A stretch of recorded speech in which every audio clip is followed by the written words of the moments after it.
ಇವತ್ ನೀವೆಲ್ಲ ಕೂಡ 12 ಗಂಟೆ ರಾತ್ರಿ ಆದ್ರೂ ಕೂಡ ಅನೇಕ ದೊಡ್ಡ ಸಂಖ್ಯೆಯಲ್ಲಿ ನಾವೆಲ್ಲ ಇವತ್ತು ಸೇರಿರ್ತಕ್ಕಂಥದ್ದು ಯಾವ ಕರಾಳ ಇತಿಹಾಸ ಇದೆ ಭಾರತವನ್ನ ಧರ್ಮದ ಆಧಾರದ ಮೇಲೆ ದೇಶವನ್ನ ವಿಭಜನೆ ಮಾಡಿದಂತಹ ಕರಾಳ ಇತಿಹಾಸವನ್ನ ತಿಳ್ಕೋಬೇಕೆನ್ನುವಂತಹ ಚಿಂತನೆಯನ್ನು ಇಟ್ಕೊಂಡು ಮಧ್ಯರಾತ್ರಿ ಆದ್ರೂ ಕೂಡ ಇಷ್ಟು ಸಹಸ್ರಾರು ಸಂಖ್ಯೆಯಲ್ಲಿ ನೀವು ಸೇರಿರ್ತಕ್ಕಂಥದ್ದೇ ಅತ್ಯಂತ ಉತ್ಕೃಷ್ಟವಾದಂತ ಸಾಧನೆ ಅಂತ ನಾನು ಕೂಡ ಭಾವಿಸ್ತೇನೆ. ನೀವು ನೋಡಿ, ಭಾರತದ ಭೌಗೋಳಿಕ ಇತಿಹಾಸವನ್ನ, ಭೌಗೋಳಿಕ ಪ್ರದೇಶವನ್ನ ನೋಡಿದಾಗ ಭಾರತದ ಮೇಲೆ ಎಷ್ಟೋ ಜನ ದಾಳಿ ಮಾಡಕ್ ಪ್ರಯತ್ನ ಪಟ್ರು, ಅದು ಎಷ್ಟೋ ಜನ ದಬ್ಬಾಳಿಕೆ ಮಾಡ್ಲಿಕ್ಕೆ ಪ್ರಯತ್ನ ಪಟ್ರು. ಅದು ಹೂಣರು, ಶಕರು, ಡಚ್ಚರು, ಫ್ರೆಂಚರು, ಪೋರ್ಚುಗೀಸರು, ಮುಘಲರು, ಅನೇಕ ಜನ ನಮ್ಮ ಮೇಲೆ ದಾಳಿಗಳನ್ನು ಮಾಡಿದ್ರು. ಆದ್ರೆ ಯಾವುದಾದ್ರೂ ಒಂದು ನಾಗರಿಕತೆ ಇವತ್ತು ಭಾರತೀಯ ನಾಗರಿಕತೆಯಾಗಿ ನಮ್ಮ ಸನಾತನ ಸಂಸ್ಕೃತಿಯ ಆಧಾರದ ಮೇಲೆ ಇವತ್ತಿಗೂ ನಮ್ಮ ಜೀವನ ಪರಂಪರೆಗಳು, ಆಚಾರ ವಿಚಾರಗಳು ನಡೀತಾ ಇದೆ ಅಂತಂದ್ರೆ ಅದು ಕೇವಲ ಭಾರತದ ಸಂಸ್ಕೃತಿ ಮಾತ್ರ. ಎಲ್ಲೆಲ್ಲಿ ಇವತ್ತು ಧರ್ಮದ ಆಧಾರದ ಮೇಲೆ ನಡೆದಿರ್ತಕ್ಕಂಥ ವಿಚಾರಗಳನ್ನು ನೋಡಿದಾಗ ಎಲ್ಲಾ ಕಡೆ ಸಂಪೂರ್ಣವಾಗಿ ಧ್ವಂಸ ಆಗಿರ್ತಕ್ಕಂಥದ್ದು. ಆದ್ರೆ ಯಾವ್ದಾದ್ರು ಒಂದು ನಾಗರಿಕತೆ ಇವತ್ತು ವಿಶೇಷವಾಗಿ ಉಳ್ಕೊಂಡಿದೆ ನಮ್ಮ ದೇಶದಲ್ಲಿ ಅಂತಂದ್ರೆ ಅದು ಭಾರತೀಯ ಸಂಸ್ಕೃತಿ. ಅಂದ್ರೆ ಭಾರತೀಯ ಸಂಸ್ಕೃತಿಗೆ ಇರ್ತಕ್ಕಂಥ ವೈಶಿಷ್ಟ್ಯತೆ ಮತ್ತು ವಿಶೇಷತೆ ಅದೇ. ಸೊ ಹಾಗಾಗಿ ನಾವೆಲ್ಲ ಕೂಡ ಯಾಕೆ ಈ ಧರ್ಮವನ್ನ, ಈ ವಿಚಾರವನ್ನ, ಈ ದೇಶವನ್ನ ಗೌರವಿಸಬೇಕು ಅಂತಂದ್ರೆ ಶತಮಾನಗಳಿಂದ ಆಗಿರ್ತಕ್ಕಂಥ ಏನು ದಬ್ಬಾಳಿಕೆ, ದೌರ್ಜನ್ಯಗಳು, ಕ್ರೌರ್ಯಗಳು, ಹಿಂಸೆಗಳನ್ನ ತಡ್ಕೊಂಡು ಇವತ್ತು ಭಾರತವಾಗಿ ಉಳ್ಕೊಂಡಿದೆ. ನೋಡಿ, ಭಾರತದ ಶ್ರೇಷ್ಠತೆ ಎಂತದ್ದು ಅಂತಂದ್ರೆ ಅನೇಕ ಜನ ಮಹಾನ್ ಪುರುಷರು ಈ ಪುಣ್ಯ ಭೂಮಿಯಲ್ಲಿ ಜನ್ಮವನ್ನ ತಾಳಿ ಈ ಪುಣ್ಯ ಭೂಮಿಯಲ್ಲಿ ಮಣ್ಣಾಗೋಗಿದ್ದಾರೆ. ಸ್ವಾಮಿ ವಿವೇಕಾನಂದರು ಎಷ್ಟೋ ಜನ ಕಾಲೇಜ್ಗಳಿಗೆ ಹೋದಂತ ಸಂದರ್ಭದಲ್ಲಿ ಕೇಳ್ತೀನಿ, ಎಷ್ಟು ಜನಕ್ಕೆ ನಿಮ್ಮ ತಾತನ ಮುತ್ತಾತನ ಹೆಸರು ನೆನಪಿದೆ ಅಂತ. ಎಷ್ಟೋ ಜನಕ್ಕೆ ಗೊತ್ತೇ ಇರಲ್ಲ. ಆದ್ರೆ ಸ್ವಾಮಿ ವಿವೇಕಾನಂದರನ್ನ, ಭಗತ್ ಸಿಂಗ್ ಅನ್ನ, ರಾಜ್ಗುರು, ಸುಖದೇವ್ ಇಂತ ಮಹಾನ್ ವ್ಯಕ್ತಿಗಳನ್ನ ಇವತ್ತಿಗೂ ಯಾಕೆ ನೆನೆಸ್ಕೋತೀವಿ ಸಮಾಜ? ಯಾಕಂದ್ರೆ ಅವ್ರು ಸಮಾಜಕ್ಕೋಸ್ಕರ ಬದುಕಿದ್ರು. ಸ್ವಾಮಿ ವಿವೇಕಾನಂದರು ಬದುಕಿದ್ ಕೇವಲ 39 ವರ್ಷ. ಆದ್ರೆ ಇವತ್ತಿಗೂ ಸಮಾಜ ಅವರನ್ನ ಒಬ್ಬ ಯೂತ್ ಐಕಾನ್ ಅಂತ ನೆನೆಯುತ್ತೆ ಅಂತಂದ್ರೆ ಅದು ಸ್ವಾಮಿ ವಿವೇಕಾನಂದರ ಚಿಂತನೆಗಳಿಗೆ, ವಿಚಾರಗಳಿಗೆ, ವಿಷಯಗಳಿಗಿದ್ದಂತ ಮಹತ್ವ. ಆ ರೀತಿಯ ಬದುಕನ್ನ ಸ್ವಾಮಿ ವಿವೇಕಾನಂದರು ಕಂಡ್ರು. ಸ್ವಾಮಿ ವಿವೇಕಾನಂದರು 1892ರಲ್ಲಿ ಚಿಕಾಗೋ ಹೋದಂತ ಸಂದರ್ಭದಲ್ಲಿ ಎಲ್ಲ ಪ್ರಶ್ನೆ ಮಾಡ್ತಾರೆ, ಒಬ್ಬ ಕೇಸರಿ ವಸ್ತ್ರ ಧರಿಸಿರ್ತಕ್ಕಂಥ ಸಂತನ್ ನಮಗೇನ್ರಿ ಭಾಷಣ ಮಾಡ್ತಾನೆ, ನಮಗೇನ್ ಬುದ್ಧಿವಾದ ಹೇಳ್ತಾನೆ? ನಾವು ಅಮೆರಿಕನರು, ಅತ್ಯಂತ ಬಲಾಢ್ಯರು, ಎಲ್ಲಾ ರೀತಿಯ ಶಿಕ್ಷಣ ಇರ್ತಕ್ಕಂಥ ಜನ, ಸ್ವಾಮಿ ವಿವೇಕಾನಂದರು ನಮಗೇನ್ ಭಾಷಣ ಮಾಡ್ತಾರೆ? ಇವತ್ತು ಅವರ ದೇಶದಲ್ಲಿ ದಾರಿದ್ರ್ಯ ತುಂಬಿದೆ, ಬಡತನ ತುಂಬಿದೆ, ಸರಿಯಾದ ನಾಗರಿಕತೆ ಇಲ್ಲ. ಅವ್ರಿಗೆ ಮೊದಲು ಬುದ್ಧಿ ಹೇಳಿ ಅಂತ ಹೇಳಿದಂತವ್ರು ಸ್ವಾಮಿ ವಿವೇಕಾನಂದರು ವಿಶ್ವ ಧರ್ಮಗಳ ಸಮ್ಮೇಳನದಲ್ಲಿ ಭಾಷಣ ಮಾಡಿ brothers and sisters of America ಅಂತ ಹೇಳಿದಂತದ್ದು 5 ಪದ. ಅಮೆರಿಕದ ನನ್ನ ಸೋದರರೇ ಮತ್ತು ಸೋದರಿಯರೇ ಅಂತ ಹೇಳಿದ ತಕ್ಷಣ 2 ನಿಮಿಷಗಳ ಕಾಲ ಚಪ್ಪಾಳೆಯ ಸುರಿಮಳೆ ಸಿಕ್ತು ಸ್ವಾಮಿ ವಿವೇಕಾನಂದರಿಗೆ. ಯಾವೆಲ್ಲ ಪಾಶ್ಚಿಮಾತ್ಯರು ನಮ್ಮನ್ನ ಮೂದಲಿಸಿದ್ರು, ಭಾರತಕ್ಕೆ ಯಾವುದೇ ಶಕ್ತಿ ಇಲ್ಲ, ಭಾರತ ಹತ್ರ ಯಾವುದೇ ಆತ್ಮಸ್ಥೈರ್ಯ ಇಲ್ಲ ಅಂತ, ಅವರೆಲ್ಲ ಕೂಡ ಬಂದು ಸ್ವಾಮಿ ವಿವೇಕಾನಂದರ ನಿಜವಾಗ್ಲೂ ನೀವೇ ನಮ್ಮ ವಿಶ್ವಗುರು ಅಂತ ಒಪ್ಕೊಂಡಂತದ್ದಾಯ್ತು. ಸ್ವಾಮಿ ವಿವೇಕಾನಂದರ ಶ್ರೇಷ್ಠತೆ ಎಂತದ್ದು ಅಂತಂದ್ರೆ ಅನೇಕ ಜನ ಪಾಶ್ಚಿಮಾತ್ಯರು ಕೂಡ ಸ್ವಾಮಿ ವಿವೇಕಾನಂದ್ರೆ ನಮ್ಮ ನಾಯಕರು ಅಂತ ಒಪ್ಕೊಂಡ್ರು. ಸ್ವಾಮಿ ವಿವೇಕಾನಂದರ ಜೀವನದಲ್ಲಿ ಆದಂತ ಒಂದು ಘಟನೆ ನಿಮ್ಗೆ ನೆನಪಿಸ್ಲಿಕ್ಕೆ ಇಷ್ಟಪಡ್ತೇನೆ. ಅವರು ವಿದೇಶಗಳ ಪ್ರವಾಸವನ್ನು ಮುಗಿಸಿ ಭಾರತಕ್ಕೆ ಬರ್ತಾರೆ. ಅವರು ಪ್ರವಾಸಕ್ಕೆ ಬಂದಂತ ಸಂದರ್ಭದಲ್ಲಿ ಇದೇ ರೀತಿ ಅನೇಕ ಜನ ಸಹಸ್ರಾರ ಸಂಖ್ಯೆಯಲ್ಲಿ ಸೇರಿರ್ತಾರೆ. ಸ್ವಾಮಿ ವಿವೇಕಾನಂದರು ಬಹಳ ಸಾಧನೆಯನ್ನ ಮಾಡಿ ಬಂದಿರತಕ್ಕಂಥವ್ರು, ಅವರನ್ನ ನಾವು ವೆಲ್ಕಮ್ ಮಾಡ್ಬೇಕಂತ ಎಲ್ಲ ಕೂಡ ಬಂದಿರ್ತಾರೆ. ಬಂದಿದ ತಕ್ಷಣ ಸ್ವಾಮಿ ವಿವೇಕಾನಂದರು ಏನ್ ಮಾಡ್ತಾರೆ ಅಂತಂದ್ರೆ, ಆ ರೈಲ್ವೆ ಸ್ಟೇಷನ್ ಹಿಡಿದಿದ ತಕ್ಷಣ ಅಲ್ಲಿ ಒಂದು ಮಣ್ಣಿನ ಒಂದಷ್ಟು ಕವಲೆಗಳಿರುತ್ತೆ, ಆ ಮಣ್ಣನ್ನ ತಗೊಂಡು ಮೈ ಮೇಲೆ ಹಾಕೊಳ್ತಾರೆ. ಅವ್ರನ್ನ ಸ್ವಾಗತ ಮಾಡ್ಲಿಕ್ಕೆ ಉದಯಪುರದ ರಾಜ ಬಂದಿರ್ತಾನೆ. ರಾಜ್ಯಾತೀತವಾಗಿ ಕೊಡ್ಬೇಕು ಸ್ವಾಮಿ ವಿವೇಕಾನಂದರಿಗೆ, ಅವ್ರ ಭವ್ಯವಾದಂತ ಸ್ವಾಗತವನ್ನ ಕೋರ್ಬೇಕು ಅಂತ. ಅವರು ಮಣ್ಣನ್ನ ಮೈ ಮೇಲೆ ಹಾಕೊಂಡಂತ ಸಂದರ್ಭದಲ್ಲಿ ಉದಯಪುರದ ರಾಜನಿಗೆ ಆಶ್ಚರ್ಯ ಆಗುತ್ತೆ. ಇದೇನ್ ಸ್ವಾಮೀಜಿ ನೀವೇನ್ ಮಾಡ್ತಾ ಇದ್ದೀರಾ? ನಿಮ್ಮನ್ನ ಭವ್ಯವಾಗಿ ಸ್ವಾಗತ ಮಾಡ್ಲಿಕ್ಕೆ ನಾವೆಲ್ಲ ಕೂಡ ಇವತ್ತಿಲ್ಲಿ ಬಂದಿದ್ದೀವಿ, ನೀವು ನೋಡಿದ್ರೆ ಮಣ್ಣನ್ ಮೈ ಮೇಲೆ ಹಾಕೋತಿದ್ದೀರಲ್ಲ ಅಂತ ಅವ್ರು ಕೇಳ್ತಾರೆ. ಅದಕ್ಕೆ ಸ್ವಾಮಿ ವಿವೇಕಾನಂದ ಹೇಳ್ತಾರ್ರಿ, ನಾನು ಇವತ್ತು ವಿದೇಶದಲ್ಲಿದ್ದೆ, ಈ ಭಾರತದ ಮಣ್ಣಿಗಿರ್ತಕ್ಕಂಥ ಪರಂಪರೆ ಏನಿದೆ, ಈ ಭಾರತದ ಮಣ್ಣಿಗಿರ್ತಕ್ಕಂಥ ಶ್ರೇಷ್ಠತೆ ಇದೆಯಲ್ವಾ, ಅದು ಇವತ್ತು ನನ್ನ ಆತ್ಮಸ್ಥೈರ್ಯವನ್ನ, ನನ್ನ ಮಾನಸಿಕತೆಯನ್ನ ಶುದ್ಧಿ ಮಾಡ್ತು. ಆ ಕಾರಣಕ್ಕೆ ಈ ದೇಶದ ಮಣ್ಣನ್ನ ನನ್ನ ಮೈ ಮೇಲೆ ಹಾಕೊಂಡೆ ಅಂತ ಸ್ವಾಮಿ ವಿವೇಕಾನಂದರು ಹೇಳಿದಾಗ ಆ ಉದಯಪುರದ ರಾಜನಿಗೆ ಆಶ್ಚರ್ಯ ಆಗ್ಬಿಡುತ್ತೆ. ಎಷ್ಟರ ಮಟ್ಟಿಗೆ ದೇಶಭಕ್ತಿಯ ಭಾವನೆ ರೀ ಸ್ವಾಮಿ ವಿವೇಕಾನಂದರಿಗೆ ಇದ್ದಿದ್ದು. ಇವತ್ತು ವಿವೇಕಾನಂದರನ್ನ ನೆನೆಯುವಂತಹ ಕೆಲಸ ಯುವ ಸಮುದಾಯದಲ್ಲಿ ಆಗ್ತಾ ಇದೆಯಾ? ಯಾಕೆ ಈ ಮಾತನ್ನ ಹೇಳ್ತೀನಿ ಅಂತಂದ್ರೆ, ಭಾರತ ಯಾವತ್ತಿಗೂ ಅವತ್ತಿಗೂ ಮುಂದೆಂದಿಗೂ ಕೂಡ ಇದೊಂದು ಯುವ ರಾಷ್ಟ್ರ. 65% ಇರ್ತಕ್ಕಂಥದ್ದು ಭಾರತದಲ್ಲಿ ಯುವಕರೇ. ಅಂತ ಯುವಕರು ಯಾರನ್ನಾದ್ರೂ ಆದರ್ಶವಾಗಿ ತಗೋಬೇಕು ಅಂತಂದ್ರೆ ಅದು ಸ್ವಾಮಿ ವಿವೇಕಾನಂದರು. ಭಗತ್ ಸಿಂಗ್ 19 ವರ್ಷದ ಒಬ್ಬ ಯುವಕ ಕನಸನ್ನು ಕಾಣ್ತಂತ ತಂದೆ ಪ್ರಶ್ನೆ ಮಾಡ್ತಾರೆ ಭಗತ್ ಸಿಂಗರಿಗೆ, ಅಯ್ಯೋ ಮುಟ್ಟಾಳ, ನೀನ್ ಇವತ್ತು ಬ್ರಿಟಿಷರ ವಿರುದ್ಧ ಹೋರಾಟ ಮಾಡ್ಲಿಕ್ಕೆ ಹೋಗ್ತಾ ಇದ್ದೀನಿ, ನಿನ್ನ ಸ್ನೇಹಿತರೆಲ್ಲ ಕೂಡ ಚಾಕ್ಲೇಟ್ ತಿನ್ಕೊಂಡು, ಪೆಪ್ಪರ್ಮೆಂಟ್ ತಿನ್ಕೊಂಡು ಬ್ರಿಟಿಷರ ಬೂಟನ್ನು ನೆಕ್ತಾ ಇದ್ದಾರೆ, ಬ್ರಿಟಿಷರ ಸೇವೆ ಏನ್ ಮಾಡ್ತಾ ಇದ್ದಾರೆ ಅಂತ ಅವ್ರ ತಂದೆ ಹೇಳಿದಾಗ ಭಗತ್ ಸಿಂಗ್ ಹೇಳ್ತಾರೆ, ನನ್ನ ಕನಸಿರ್ತಕ್ಕಂಥದ್ದು ಯಾವ ಬ್ರಿಟಿಷರು ಈ ಭಾರತದ ಪುಣ್ಯ ಭೂಮಿಯನ್ನ ಅಸ್ಮಿತೆಯನ್ನ ಪ್ರಶ್ನೆ ಮಾಡುವಂತಹ ಕೆಲಸವನ್ನ ಮಾಡ್ತಾ ಇದ್ದಾರೆ ಅಂತ ಬ್ರಿಟಿಷರನ್ನ ಹೇಗಾದ್ರೂ ಮಾಡಿ ಒದ್ದು ಓಡಿಸ್ತೀನಿ ದೇಶ ಬಿಟ್ಟು ಎನ್ನುವಂತ ಮಾತನ್ನ 19 ವರ್ಷದ ಭಗತ್ ಸಿಂಗ್ ಆಡ್ತಾರೆ. ಭಗತ್ ಸಿಂಗರು ನೇಣುಗಂಬಕ್ಕೆ ಏರಿದಂತ ಸಂದರ್ಭದಲ್ಲಿ ಕೇವಲ 19 ವರ್ಷದ ಒಬ್ಬ ಯುವಕ ದೇಶಭಕ್ತಿಯ ಚಿಂತನೆ ಬಗ್ಗೆ ಯೋಚನೆ ಮಾಡ್ತಾನೆ. ದೇಶಕ್ಕೋಸ್ಕರ ಪ್ರಾಣವನ್ನ ಕೊಡದೆ ನಾನು ಇನ್ನೇನ್ ಕೊಡ್ಲಿಕ್ಕಾಗತ್ತೆ ಅಂತ ಭಗತ್ ಸಿಂಗ್ ಹೇಳಬೇಕಾದ್ರೆ ಎಲ್ರಿಗೂ ಕೂಡ ಮೈಯಲ್ಲಿ ಇರ್ತಕ್ಕಂಥ ರೋಮಗಳು ಕುಟಿದೇ ಹೇಳ್ತವೆ. ಒಬ್ಬ 19 ವರ್ಷದ ಯುವಕ ಇವತ್ತಿನ ಪ್ರಾಯದಲ್ಲಿ ಏನ್ ಮಾಡ್ಬೋದು? ಹೆಚ್ಚಂದ್ರೆ ಏನ್ ಮಾಡ್ಬೋದು? ಮನೇಲಿ ಕುತ್ಕೊಂಡು ಫೋನಲ್ಲಿ ಗೇಮ್ಸ್ ಆಡಬಹುದು. ಆದ್ರೆ ಭಗತ್ ಸಿಂಗ್ ಎನ್ನುವಂತ ಒಬ್ಬ ಯುವಕ ದೇಶಕ್ಕೋಸ್ಕರ ನಾನು ಪ್ರಾಣವನ್ನ ಕೊಡ್ತೀನಿ ಎನ್ನುವಂತ ಚಿಂತನೆ ಏನ್ ಮಾಡ್ತಾನೆ. ಮದನ್ ಲಾಲ್ ದಿಂಗ್ರಾ ಎಷ್ಟೋ ಜನಕ್ಕೆ ಇವತ್ತು ಈ ದೇಶದ ದುರ್ದೈವ ಏನು ಅಂತಂದ್ರೆ ಸರಿಯಾದ ಇತಿಹಾಸವನ್ನ ತಿಳಿಸುವಂತ ಕೆಲಸವನ್ನ ನಾವು ಯಾರು ಕೂಡ ಮಾಡ್ಲಿಲ್ಲ. ಅದು ಮನೆಗಳಲ್ಲಾಗ್ಲಿ, ಶಾಲೆಗಳಲ್ಲಾಗ್ಲಿ, ಶಿಕ್ಷಣ ಸಂಸ್ಥೆಗಳಲ್ಲಾಗ್ಲಿ. ಆದ್ರೆ ಇವತ್ತು ಮದನ್ ಲಾಲ್ ದಿಂಗ್ರಾ ಎನ್ನುವಂತ ಅವನು ಕೂಡ 18 ವರ್ಷದ ಯುವಕ. ಅವರು ಲಂಡನ್ಗೆ ಹೋದಂತ ಸಂದರ್ಭದಲ್ಲಿ ಸಾವರ್ಕರ್ ಪ್ರೇರಣೆ ಮಾರ್ಗದರ್ಶನ ಸಿಕ್ಕಾದ ಮೇಲೆ ಮದನ್ ಲಾಲ್ ದಿಂಗ್ರಾ ಅತ್ಯಂತ ನವಯುವಕ, ಒಂದು ಶ್ರೀಮಂತ ಕುಟುಂಬ ಮನೆತನದಲ್ಲಿ ಬಂದಂತ ಮದನ್ ಲಾಲ್ ದಿಂಗ್ರಾ ಮೋಜು ಮಸ್ತಿ ಮಾಡುವಂತದ್ರಲ್ಲೇ ಸಮಯ ಕಳೀತಾ ಇದ್ದ. ಆದ್ರೆ ಮದನ್ ಲಾಲ್ ದಿಂಗ್ರನಿಗೆ ಸಾವರ್ಕರ್ ಮಾರ್ಗದರ್ಶನ ಸಿಕ್ಕಂತ ಸಂದರ್ಭದಲ್ಲಿ ನಾನ್ ದೇಶಕ್ಕೋಸ್ಕರ ಏನಾದ್ರೂ ಮಾಡ್ಬೇಕು, ನನ್ನ ದೇಶ ಇವತ್ತು ಕಗ್ಗತ್ನಲ್ಲಿದೆ, ನಾನ್ ನೋಡಿದ್ರೆ ಮೋಜು ಮಸ್ತಿ ಮಾಡ್ತೀನಿ ಅಂತ ಒಂದು ಸಂಕಲ್ಪವನ್ನ ಮಾಡದಂತ ಮದನ್ ಲಾಲ್ ದಿಂಗ್ರಾ ಕರ್ಜನ್ ವೈಲಿಯನ್ನ ಹತ್ಯೆ ಮಾಡ್ತಾನೆ. ಅತ್ಯಂತ ದೇಶಭಕ್ತಿಯ ಭಾವನೆಯನ್ನ ಅವನು ಸಮಾಜದಲ್ಲಿ ಮೂಡುವುದರ ಮುಖಾಂತರ ಅವನು ಇನ್ನೇನ್ ನೇಣುಗಂಬಕ್ಕೆ ಏರ್ಬೇಕು. ಆಗ ಯಾರೋ ಪ್ರಶ್ನೆ ಮಾಡ್ತಾರೆ, ಏನೋ ಮದನ್ ಲಾಲ್ ದಿಂಗ್ರಾ ನಿನಗೆ ಭಯ ಆಗ್ತಾ ಇಲ್ವಾ, ನಿನ್ನ ನೇಣುಗಂಬಕ್ಕೆ ಏರಿಸ್ತೀವಿ ಅಂತ. ಆಗ ಮದನ್ ಲಾಲ್ ದಿಂಗ್ರಾ ಒಂದು ಮಾತನ್ನ ಹೇಳ್ತಾನೆ, ದೇಶ ಸೇವೆಯೇ ಶ್ರೀರಾಮನ ಸೇವೆ, ನನ್ನಂತ ದಡ್ಡ ಮಗ ತಾಯಿ ಭಾರತಾಂಬೆಗೆ ನೇಣುಗಂಬಕ್ಕೆ ಏರ್ದೆ ಇನ್ನೇನ್ ಕೊಡ್ಲಿಕ್ಕೆ ಸಾಧ್ಯ ಅಂತ ಮದನ್ ಲಾಲ್ ದಿಂಗ್ರಾ 18 ವರ್ಷದ ಒಬ್ಬ ಯುವಕ ಮಾತಾಡ್ತಾನ್ರಿ. ಅಂದ್ರೆ ಯೋಚನೆ ಮಾಡೋನಿಗೆ ಎಷ್ಟು ದೇಶ ಬಗ್ಗೆ ಒಂದು ಚಿಂತನೆ ಇತ್ತು, ದೇಶಭಕ್ತಿಯ ಭಾವನೆ ಅನ್ನುವಂಥದ್ದು ಎಷ್ಟು ಪ್ರಖರವಾಗಿತ್ತು ಅವನಲ್ಲಿ. ಆ ರೀತಿಯ ಚಿಂತನೆಗಳನ್ನ ಸಮಾಜದಲ್ಲಿ ಮೂಡಿಸುವಂತ ಜವಾಬ್ದಾರಿ ಇರ್ತಕ್ಕಂಥದ್ದು ನಿಮ್ಮೆಲ್ಲರ ಮೇಲೆ ಇರ್ತಕ್ಕಂಥದ್ದು. ಅನೇಕ ಜನ ರಾಜ್ಗುರು ಸುಖದೇವ್, ಚಂದ್ರಶೇಖರ್ ಆಜಾದ್, ಅನೇಕ ಜನ ನವಯುವಕರು ತರುಣರು ಇವತ್ತು ದೇಶಕ್ಕೋಸ್ಕರ ಹೋರಾಟವನ್ನು ಮಾಡಿ ದೇಶಕ್ಕೋಸ್ಕರ ಸತ್ತಂತದ್ದು ಯಾರೋ ವಯಸ್ಸಾದವರಲ್ಲ. ಇದು ಗೊತ್ತಿರ್ಲಿ, ಪ್ರತಿಯೊಬ್ಬರಿಗೂ ಗೊತ್ತಿರಬೇಕು. ಎಲ್ರಿಗೂ ಏನ್ ಭಾವನೆ ಅಂತಂದ್ರೆ ಸ್ವಾತಂತ್ರ್ಯ ಹೋರಾಟದಲ್ಲಿ ಹೋರಾಟ ಮಾಡಿದಂತವ್ರೆಲ್ಲ ವಯಸ್ಸಾದವರಲ್ಲ, ಕೆಲವರು ಮಾತ್ರ. ಆದ್ರೆ ನಿಜವಾಗ್ಲೂ ದೇಶಕ್ಕೋಸ್ಕರ ಪ್ರಾಣವನ್ನ ಕೊಟ್ಟು ಪ್ರಾಣವನ್ನ ಸಮರ್ಪಣೆ ಮಾಡಿದಂಥದ್ದು, ದೇಶದ ಆಚಾರ ವಿಚಾರ ಸಮಗ್ರತೆ ಅಖಂಡತೆಯನ್ನ ಎತ್ತಿಡಿದಂಥದ್ದು ಯುವಕರ್ರಿ. ಆ ಕನಸನ್ನೇ ಸ್ವಾಮಿ ವಿವೇಕಾನಂದರು ಕಂಡಂತದ್ದು, ಹೇಳಿ ಎದ್ದೇಳಿ ಗುರಿ ಮುಟ್ಟುವ ತನಕ ನಿಲ್ಲದಿರಿ ಅಂತ. ಆದ್ರೆ ನಿಜವಾಗ್ಲೂ ನಾವು ಆ ಚಿಂತನೆಗಳಿಗೆ ಮಹತ್ವವನ್ನು ಕೊಡ್ತಾ ಇದ್ದೇವ? ಅದ್ರ ಬಗ್ಗೆ ನಾವೆಲ್ಲ ಕೂಡ ಪ್ರಶ್ನೆ ಮಾಡ್ಕೋಬೇಕು. ಸ್ವಾಮಿ ವಿವೇಕಾನಂದರು ತುಂಡು ಬಟ್ಟೆಯಲ್ಲಿ ಹೋದಂತ ಸ್ವಾಮಿ ವಿವೇಕಾನಂದರು ಅವ್ರಿಗೆ ಯಾರೋ ಕೇಳ್ತಾರೆ, ನಿಮ್ಗೆ ಯಾಕ್ರಿ ಇಷ್ಟೊಂದು, ನಿಮ್ಮ ದೇಶದ ಜನ ನಾಗರಿಕತೆ ಇಲ್ಲ, ಬಡತನ ತುಂಬಿದೆ, ನಿಮಗೆ ಕೂರಿನ ಉಸಾವರಿ ಅಂತ ಕೇಳಿದಾಗ ಸ್ವಾಮಿ ವಿವೇಕಾನಂದರು ಹೇಳ್ತಾರೆ, ನನ್ನ ಅತ್ಯಂತ ದೊಡ್ಡ ಕನಸಿರ್ತಕ್ಕಂಥದ್ದು ಭಾರತ ವಿಶ್ವಗುರು ಆಗಬೇಕು. ವಿಶ್ವಗುರು ಆಗುವುದರ ಮುಖಾಂತರ ಭಾರತ ಕಂಡಲ್ಲಿ ಭಾರತದ ತ್ರಿವರ್ಣ ಧ್ವಜ ಹರಾಜಿಸಬೇಕೆನ್ನುವಂತಹ ಚಿಂತನೆಯನ್ನು ಹಿಡ್ಕೊಂಡು ಸ್ವಾಮಿ ವಿವೇಕಾನಂದರು ಕೆಲಸವನ್ನ ಮಾಡ್ತಾರೆ. ಆ ಮಾತುಗಳನ್ನ ಕೇಳಿದಂತ ಸುತ್ತಮುತ್ತ ಇದ್ದಂತವ್ರಿಗೆ ಆಶ್ಚರ್ಯ ಆಗುತ್ತೆ. ಅಂದ್ರೆ ಎಷ್ಟರ ಮಟ್ಟಿಗೆ ದೇಶಭಕ್ತಿಯ ಚಿಂತನೆ ಸ್ವಾಮಿ ವಿವೇಕಾನಂದರಲ್ಲಿ ಇತ್ತು ಅಂತ. ಇವತ್ ನಾವೆಲ್ಲ ಕೂಡ ಛತ್ರಪತಿ ಶಿವಾಜಿ ಮಹಾರಾಜರ ಜಯಂತಿ ಮಾಡ್ತೀವಿ. ಈ ಸಮಾಜದ ದುರ್ದೈವ ಏನು ಅಂತಂದ್ರೆ ನಾವೆಲ್ಲ ಕೂಡ ಗಣ್ಯ ವ್ಯಕ್ತಿಗಳನ್ನ ಒಂದು ಜಾತಿಗೆ ಸೀಮಿತ ಮಾಡುವಂತ ಕೆಲಸವನ್ನು ಅಚ್ಚುಕಟ್ಟಾಗಿ ಮಾಡ್ಬಿಟ್ಟಿದೀವಿ. ಶಿವಾಜಿ ಜಯಂತಿ ಬಂತು ಅಂದ್ರೆ ಒಂದು ವರ್ಗದವ್ರು ಮಾತ್ರ ಆಚರಣೆ ಮಾಡಬೇಕು, ಬಸವಣ್ಣನ ಜಯಂತಿ ಬಂತು ಅಂದ್ರೆ ಒಂದು ವರ್ಗದವ್ರು ಮಾತ್ರ ಆಚರಣೆ ಮಾಡಬೇಕು, ಕೆಂಪೇಗೌಡರ ಜಯಂತಿ ಬಂತು ಅಂದ್ರೆ ಒಂದು ವರ್ಗದವ್ರು ಮಾತ್ರ ಆಚರಣೆ ಮಾಡಬೇಕು. ನೋಡಿ, ಎಲ್ಲಿವರೆಗೂ ಸಮಾಜ ಗಣ್ಯ ವ್ಯಕ್ತಿಗಳನ್ನ ಅತ್ಯಂತ ಉತ್ಕೃಷ್ಟವಾದಂತ ಉನ್ನತವಾದಂತ ಸ್ಥಾನದಲ್ಲಿ ನೋಡೋದಿಲ್ಲ, ಅಲ್ಲಿವರೆಗೂ ಸಮಾಜ ಬದಲಾಗೋದಿಲ್ಲ. ಸಮಾಜದಲ್ಲಿ ನಾಗರಿಕತೆ ಅನ್ನುವಂಥದ್ದು ಕ್ಷೀಣಿಸ್ತಾ ಹೋಗುತ್ತೆ. ಯಾಕಂದ್ರೆ ಅವ್ರ ಗಣ್ಯ ವ್ಯಕ್ತಿಗಳು ಸಮಾಜಕ್ಕೋಸ್ಕರ ತಮ್ಮ ಇಡೀ ಸರ್ವಸ್ವನ ಪ್ರಾಣವನ್ನ ಸಮರ್ಪಣೆ ಮಾಡಿದಂತವ್ರು ನಾವು ಯಾವಾಗ್ಲೂ ಕೂಡ ದೇಶಕ್ಕಿಂತ ಅತ್ಯಂತ ಉತ್ಕೃಷ್ಟವಾದಂತ ಸ್ಥಾನದಲ್ಲಿ ನೋಡುವಂತ ಅವಶ್ಯಕತೆ ಇವತ್ತಿನ ಯುವ ಪೀಳಿಗೆಗಿದೆ. ಎಲ್ಲಿವರೆಗೂ ಈ ವಿಚಾರಗಳಿಗೆ ನಾವು ಮಹತ್ವ ಕೊಡೋದಿಲ್ಲ, ಅಲ್ಲಿವರೆಗೂ ಬದಲಾವಣೆಗಳನ್ನ ತರ್ಲಿಕ್ಕೆ ಸಾಧ್ಯ ಇಲ್ಲ. ಸಂಸ್ಕೃತದಲ್ಲಿ ಒಂದು ಶ್ಲೋಕ ಹೇಳ್ತಾರೆ, ಏನು ಅಂತಂದ್ರೆ, ನಾಭಿಷೇಕೋ ನಾ ಸಂಸ್ಕಾರ ಸಿಂಹಸ್ಯ ಕ್ರಿಯತೆ ಮೃಗಹಿ ವಿಕ್ರಮಾರ್ಜಿತ ರಾಜ್ಯಸ್ಯ ಸ್ವಯಮೇವ ಮೃಗೇಂದ್ರ. ಅದರ ಅರ್ಥ ಏನು ಅಂತಂದ್ರೆ, ಯಾರು ಕೂಡ ಕಾಡಿನಲ್ಲಿ ಹೋಗಿ ಸಿಂಹನಿಗೆ ನೀನ್ ಕಾಡಿನ ರಾಜ ಅಂತ ಹೇಳೋದಿಲ್ಲ. ಕೇವಲ ತನ್ನಲ್ಲಿ ಇರ್ತಕ್ಕಂತ ಆ ಗಜಗಾಂಭೀರ್ಯತೆ, ಆ ಆತ್ಮವಿಶ್ವಾಸ, ಆ ಪ್ರಖರತೆ ಏನಿದೆ, ಅದರಿಂದ ಸಿಂಹನನ್ನ ಕಾಡಿನ ರಾಜ ಅಂತ ಹೇಳ್ತೀವಿ. ಯಾರೋ ಒಬ್ಬ ದೇಶ ಕಂಡಂತ ಒಬ್ಬ ಮಹಾನ್ ಸಂತ ಅದನ್ನೇ ಹೇಳದಂತದ್ದು. ಆ ಸಿಂಹದ ರೀತಿಯ ವಿಚಾರ ಮತ್ತು ಭಾವನೆ ಪ್ರತಿಯೊಬ್ಬ ಭಾರತೀಯನಲ್ಲಿದೆ. ಅದನ್ನ ಪುಟಿದು ಹೇಳಿಸುವಂತ ಕೆಲಸ ನಾವೆಲ್ಲ ಕೂಡ ಭಾರತೀಯರು ಮಾಡ್ಬೇಕು.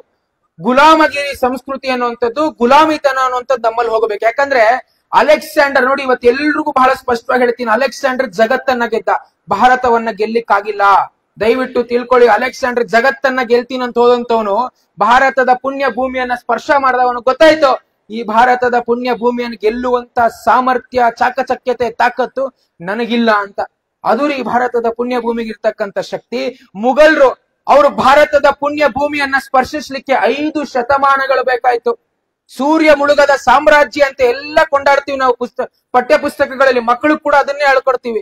5 ಶತಮಾನಗಳು ಬೇಕಾಯ್ತು ಭಾರತದ ಪುಣ್ಯ ಭೂಮಿಯನ್ನ ಸ್ಪರ್ಶಿಸ್ಲಿಕ್ಕೆ. ಛತ್ರಪತಿ ಶಿವಾಜಿ ಮಹಾರಾಜರು ಒಬ್ಬ ಸಾಮಾನ್ಯ ಮಧ್ಯಮ ವರ್ಗದ ಕುಟುಂಬದಲ್ಲಿ ಹುಟ್ಟಿದಂತ ಶಿವಾಜಿ ಅವ್ರ ತಾಯಿಗೆ ಪ್ರಶ್ನೆ ಮಾಡ್ತಾನೆ, ಅಮ್ಮ ನಿನ್ನ ಜೀಜಾಬಾಯಿಗೆ ಪ್ರಶ್ನೆ ಮಾಡಿದಾಗ ನಿನ್ನ ಅತ್ಯಂತ ದೊಡ್ಡ ಕನಸೇನು ಅಂತಂದ್ರೆ, ಅವ್ರ ತಾಯಿ ಹೇಳ್ತಾರೆ, ಜೀಜಾಬಾಯಿ ಆ ಕೊಂಡಾನ ಬೆಟ್ಟದ ಮೇಲೆ ಕಾಣಿಸ್ತಾ ಇರುವಂತ ಮುಘಲರ ಧ್ವಜವನ್ನ ಕಿತ್ತಾಕಿ ಭಗವದ್ ಧ್ವಜವನ್ನ ಹಾರಿಸ್ಬೇಕು ಅಂತ. 16 ವರ್ಷದ ಶಿವಾಜಿ ಮಹಾರಾಜು ಅವ್ರಿಗೆ ಪಾಪ ಏನು ಎತ್ತ ಅಂತಾನು ಕೂಡ ಗೊತ್ತಿರಲ್ಲ. ಆ ವಯಸ್ಸಿನಲ್ಲಿ ಶಿವಾಜಿ ಸಂಕಲ್ಪ ಮಾಡ್ತಾರೆ, ನಿನ್ನ ಕನಸನ್ನ ನನಸು ಮಾಡ್ತೇನೆ ಅಂತ. ಹೋದಂತ ಶಿವಾಜಿ ಮಹಾರಾಜರು 0 ಕೋಟೆಗಳನ್ನು, ಯಾವ ಕೋಟೆಗಳನ್ನು ಗೆದ್ದಿರ್ಲಿಲ್ಲ ಶಿವಾಜಿ. ಯಾಕಂದ್ರೆ ಅವ್ರಪ್ಪ ಯಾವ ದೊಡ್ಡ ಸಾಮ್ರಾಜ್ಯದ ಅಧಿಪತಿ ಅಲ್ಲ. ಸಾಯಕ್ಕಿಂತ ಮುಂಚೆ 426 ಕೋಟೆಗಳನ್ನ ಗೆಲ್ತಾನೆ ಶಿವಾಜಿ. ಕೋಟೆಗಳ ಸರದಾರ ಎನ್ನಿಸ್ಕೋತಾರೆ ಛತ್ರಪತಿ ಶಿವಾಜಿ ಮಹಾರಾಜರು. ನಮ್ಮ ದೇಶದ, ನಮ್ಮ ಸಮಾಜ ದುರ್ದೈವ ಏನು ಅಂತಂದ್ರೆ, ಒಬ್ಬ ವ್ಯಕ್ತಿ ಗೆಲ್ಲೋವರೆಗೂ ನನಗೆ ಸಪೋರ್ಟ್ ಮಾಡೋದೇ ಇಲ್ಲ. ಯಾಕಂದ್ರೆ ನಮ್ಗೆ ಡೌಟ್, ಅವ್ನು ಗೆಲ್ತಾನೋ ಸೋಲ್ತಾನೋ. ಸೋತೋಗ್ಬಿಟ್ರೆ ನಾವು ಜೈಕಾರ ಹಾಕ್ಬಿಟ್ರೆ ಹೆಂಗೆ? ಗೆದ್ದಾದ್ಮೇಲೆ ಜೈಕಾರ ಹಾಕೋಣ. ಇದು ನಮ್ಮ ಇತಿಹಾಸದ ಗ್ರಂಥಗಳಲ್ಲಿ ಕೂಡ ಇದೆ. ರಾಮ ಮತ್ತು ರಾವಣನಿಗೆ ಯುದ್ಧ ಆಗ್ಬೇಕಾದ್ರೆ ದೇವಾನುದೇವತೆಗಳು ಜೈ ಜೈ ಜೈ ಅಷ್ಟೇ ಅಂತ ಇದ್ರು. ರಾವಣನಿಗೆ ಜಯ, ರಾವಣನಿಗೆ ಜಯ. ಅವ್ರಿಗೂ ಭಯ, ರಾಮ ಗೆದ್ಬಿಟ್ರೆ ನಾಳೆ ನಮಗ್ ರಾವಣನ್ ಜೈ ಅನ್ಬಿಟ್ಟು ರಾಮ ಗೆದ್ಬಿಟ್ರೆ ನಮಗ್ ಸಮಸ್ಯೆ, ರಾಮನ್ ಜೈ ಅನ್ಬಿಟ್ಟು ರಾವಣ ಗೆದ್ಬಿಟ್ರೆ ಏನ್ ಮಾಡೋದು. ಇಂದ್ರ ದೇವಾನುದೇವತೆಗಳು ಕೂಡ ಬರೀ ಜೈ ಜೈ ಜೈ ಅಂತ ಇದ್ರು. ಯಾವಾಗ ರಾಮ ಗೆಲ್ತಾನೆ ಅನ್ನುವಂಥದ್ದು ಗೊತ್ತಾಯ್ತು, ಆಗ ಜೈ ಶ್ರೀರಾಮ್ ಎನ್ನುವಂತ ಘೋಷಣೆಯನ್ನ ರಾಮನಿಗೆ ಜೈಕಾರವನ್ನ ಹಾಕಿದ್ರು. ನಮ್ಮ ಸಮಾಜದ ದುರ್ದೈವ ಇದು. ಇದೇನ್ ಶಿವಾಜಿ ಮಹಾರಾಜರು ಕೂಡ ಬಿಡ್ಲಿಲ್ಲ. ಶಿವಾಜಿ ಮಹಾರಾಜರು ಸಾಮಾನ್ಯ ಮಧ್ಯಮ ವರ್ಗದ ಕುಟುಂಬದಿಂದ ಬಂದಂತ ಶಿವಾಜಿ ಒಂದು ಸಾಮ್ರಾಜ್ಯವನ್ನ ಕಟ್ಟಬೇಕು, ಸಾಮ್ರಾಜ್ಯದ ಅಧಿಪತಿ ಆಗ್ಬೇಕು, ಗುಲಾಮಗಿರಿ ಮನಸ್ಥಿತಿ ನಮ್ಮಿಂದ ಹೋಗಬೇಕು, ಮುಘಲರನ್ನ ಒತ್ತೋಡಿಸ್ಬೇಕು ಈ ದೇಶದಿಂದ ಎನ್ನುವಂತ ಚಿಂತನೆ ಇಟ್ಕೊಂಡ್ ಬಂದಾಗ ಎಲ್ಲ ಕೂಡ ಮುದಲಿಸಿದ್ರು. ಅಯ್ಯೋ ನೀನೇನ್ ಮಾಡಕ್ಕಾಗುತ್ತೆ, ಸೂರ್ಯ ಮುಳುಗದ ಸಾಮ್ರಾಜ್ಯ, ಉತ್ತರದ ಆ ದಿಕ್ಕಿನಿಂದ ದಕ್ಷಿಣದ ಈ ದಿಕ್ಕಿನವರೆಗೂ, ಪಶ್ಚಿಮದ ಆ ದಿಕ್ಕಿನವರೆಗೂ ಇವತ್ತು ಮುಘಲರ ಸಾಮ್ರಾಜ್ಯ ಪಸರಿಸ್ಬಿಟ್ಟಿದೆ, ಬಹಳ ಬಲಿಷ್ಠವಾದಂತ ಸಾಮ್ರಾಜ್ಯ, ನೀನೇನ್ ಮಾಡಕ್ ಸಾಧ್ಯ ಅಂತ ಎಲ್ಲ ಕೂಡ ನಮ್ಮ ಹಿಂದೂ ಸಮುದಾಯದ ವ್ಯಕ್ತಿಗಳ ಪ್ರಶ್ನೆ ಮಾಡಿದ್ರು ಶಿವಾಜಿಯನ್ನ. ಆದ್ರೆ ಶಿವಾಜಿ ಯಾವತ್ತಿಗೂ ಧೃತಿಗೆಡ್ಲಿಲ್ಲ. ಅವನು ಮಾವಳರ ಗುಂಪನ್ನ ಸಂಘಟನೆ ಮಾಡ್ದ, ಕಾಡ್ನಲ್ಲಿ ವಾಸ ಮಾಡ್ತಕ್ಕಂತ ನಾಗರಿಕತೆನೆ ಗೊತ್ತಿಲ್ಲ, ವಿದ್ಯಾಭ್ಯಾಸ ಗೊತ್ತಿಲ್ಲ, ಮೂಲಭೂತ ಹಕ್ಕುಗಳ ಬಗ್ಗೆ ಗೊತ್ತಿಲ್ಲ. ಅಂತವರನ್ನ ಸಂಘಟಿತರನ್ನಾಗಿ ಮಾಡಿ ಛತ್ರಪತಿ ಶಿವಾಜಿ ಮಹಾರಾಜರು ಒಂದು ಶ್ರೇಷ್ಠವಾದಂತ ಹಿಂದವಿ ಸಾಮ್ರಾಜ್ಯದ ಸೈನ್ಯವನ್ನ ಕಟ್ತಾರೆ, ಮರಾಠರ ಸೈನ್ಯವನ್ನ ಕಟ್ತಾರೆ. ಎಷ್ಟರ ಮಟ್ಟಿಗೆ ಅತ್ಯಂತ ಬುದ್ಧಿವಂತಿಕೆಯಿಂದ ಶಿವಾಜಿ ಮಹಾರಾಜರು ಸಂಘಟನಾ ಚತುರತೆ ಇತ್ತು ಅಂತಂದ್ರೆ, ಅವ್ರ ಕಾಡಿನಲ್ಲಿ ಮಾವಳರ ಗುಂಪು ನಾವೆಲ್ಲ ನೋಡಿರ್ತೀವಿ, ತಾನಾಜಿ, ಮಾಲುಚಾರೆ, ಏಸಾಜಿ, ಕನಕಾಜಿ ಎನ್ನುವಂತ ಅನೇಕ ಶ್ರೇಷ್ಠವಾದಂತ ವ್ಯಕ್ತಿಗಳನ್ನ ತಯಾರು ಮಾಡಿದಂತದ್ದು ಇದೇ ನಮ್ಮ ಛತ್ರಪತಿ ಶಿವಾಜಿ ಮಹಾರಾಜರು. ಅವ್ರ ಕಾಡಿಗೆ ಹೋಗಿ ಹೇಗ್ ಸಂಘಟನೆ ಮಾಡ್ತಾ ಇದ್ರು ಅಂತಂದ್ರೆ, 2 ಗುಂಪುಗಳಾಗಿ ಡಿವೈಡ್ ಮಾಡ್ತಾ ಇದ್ರು.